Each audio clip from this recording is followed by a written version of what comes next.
welcome to the show. Kay Adams here. You guys can tweet at the Up and Adams Show. But it was a very rewarding day of football. It wasn't like I spent an entire day, I should have done some chores or something. Like, I was glued to my seat. We had 2 overtime games. It was amazing. And even watching last night was a fun game because there's so many ins and outs in the NFC and AFC. So Sunday Night Football, it wasn't the offensive explosion that we expected with Justin Herbert going up against this new-look Niners offense, but it was still entertaining. The Niners rally 22-16. They win over the Chargers. And here is Jimmy G, the winner, after the game.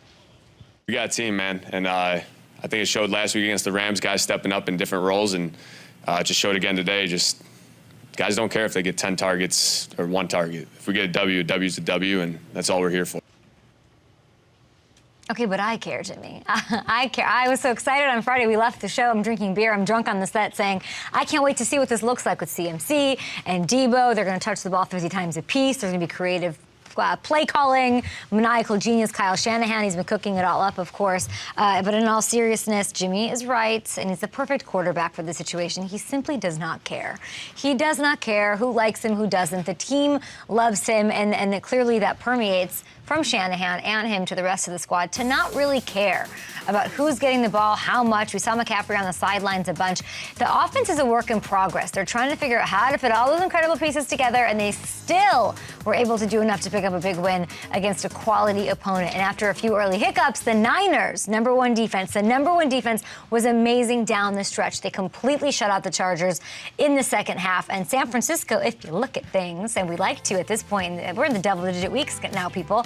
They're just a half game back of Seattle for the NFC West lead, with the chance to wrestle first place away next Monday night if they can beat the Cardinals in Mexico City. So there's that little Sunday night action. LeSean McCoy is going to be on our show. He is a daily show as well. He did speak on FS1, and they crush it on that show, so I can't wait to dig into some of those takes.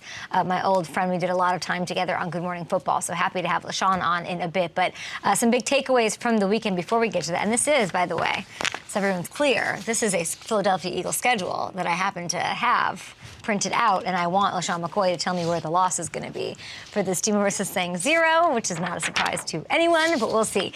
Okay, we got to get to the Vikings-Bills game. Was the best game of the year, and Justin Jefferson gave us one of the best catches, one of the greatest catches in NFL history. And this, I can't talk. Yeah, you can't talk during one of those. You can't talk during a highlight like that. Oh, my word. How does he wrestle it away from all those defenders? Unbelievable. And it is symbolic of the way the Vikings miraculously snatched this 33-30 overtime win right out of Buffalo's hands. Now, I asked last week if Minnesota could sustain what has been a bizarro way of winning, in which they come out really hot, then they completely fizzle and disappear for kind of a long stretch, and then they turn it up and turn it on in the fourth quarter. Can they keep doing that and win? Well, I got an emphatic answer to that question yesterday afternoon. The Vikings erased a 27-10 deficit in the second half in snowy Buffalo, to win one of the most thrilling regular season games I think I've ever seen. So there is something magical happening, and it's not the chains, and it's not the whatever, but it's all of it in Minnesota. And Cousins was brilliant down the stretch. He engineered his league-leading fourth quarter comeback win of the season. Jefferson, of course, as you just saw, on another planet that will live on. I could watch that. I think we'll have to show it like 19 other times on the show. And then the defense did their thing, too. They're coming up with critical stops. Patrick Peterson's walk-off interception. Oh, my goodness. And this is, I don't know why Josh Allen keeps doing this. What is the story? But it's no longer fair, everyone, and this was your notice. It is no longer fair to question the legitimacy of this team. 8-1. Do they make their fans uncomfortable week after week? Sure, but they've clearly gotten rid of whatever's been going wrong when it comes to winning and losing these close games like they did and haunted them all last year. At some point, you just have to enjoy the ride, and you got to enjoy it with, the chains and all, like this guy. Oh, I don't think we have it. Oh, there we go. What a team win. Thank you so much for the incredible welcome. That was one of the great games we've ever played in. It was great to win. Played against a good team, 5-5. Everyone made plays. That's the formula. Let's keep it going. 5-5, bye week. Jones trying to score. Touchdown.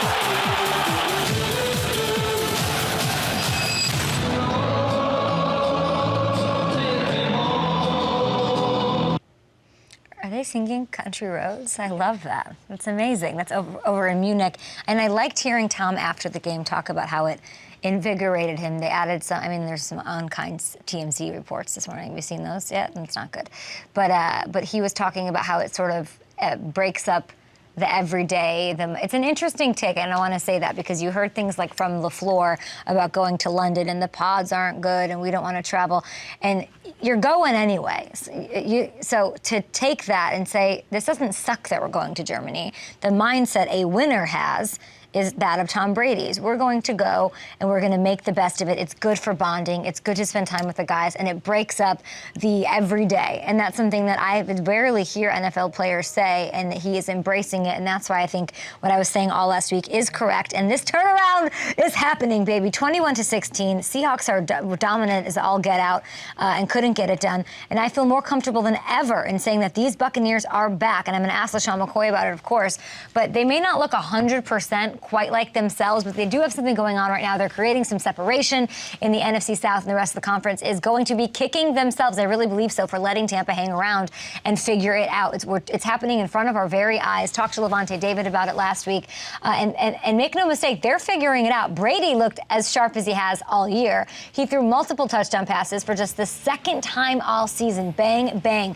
Evans, Julio, Godwin, they all had their big moments here, and this once impenetrable run defense has resurfaced. They held rookie phenom. This is the guy who I said should be rookie of the year. Kenneth Walker had 17 yards on 17 carries. That is impressive. And most importantly, the balance is back. And hallelujah! Run the ball. Brady's figuring it out. Like I was scratching my head about it. Week 1, and for the first time since then, the Bucs ran it more than they threw. This is how you win the football game. You can see how it opened up the offense.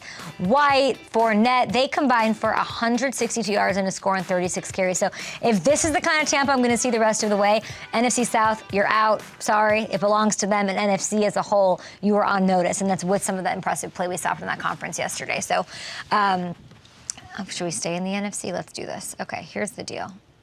Let's just show you what happened last night. So last week, I said I'm not talking about the Packers anymore because why would I? They don't listen to me. I say run the ball, commit to running the ball. They're throwing it all over the field. And then look at around, what was this, like 8 p.m. Eastern last night? Look at the text. Look at what happened. The Packers text me, and they say, sup. And I'm like, okay. I didn't delete their number, obviously. I still had it saved, but I was just being kind of like, new phone, who dis? Like, leave me alone.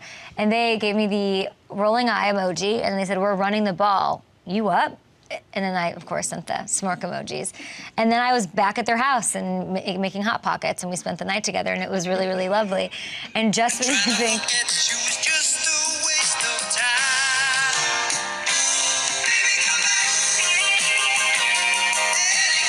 I'll sit in this for a while.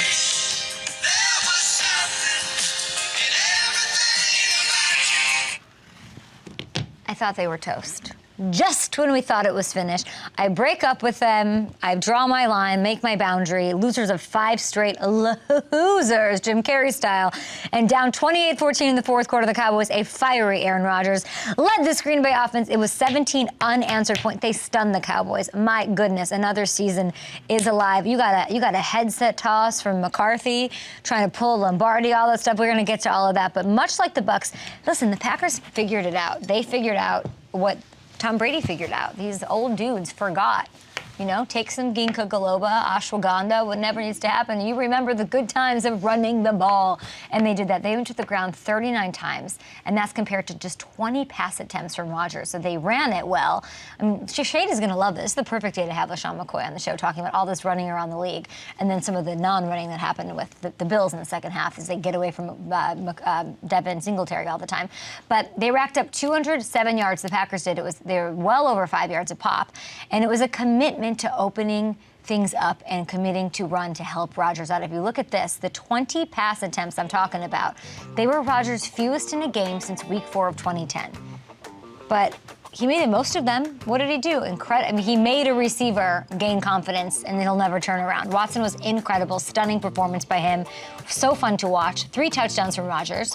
Amazing passer rating. That ranks as one of the top 10 games of his entire career, Aaron Rodgers, after that dumpster fire we saw last week against the Lions. So, yeah, I am up. I am listening. I'm answering your call. I'm putting the ringtone on in the middle of the night. You call me, Packers, I am there. If you stick to this, a run-heavy approach, Thursday night, short week against the Titans, I think there's no chance they don't lose that game. I would be shocked if they don't lose that, if they don't pull that out. And I do think they need to just keep it going. What a turn of events, though, like from week 9 to week 10. Unbelievable. Okay, I think that's it for now, right? Are we going to get out of here? I think we should.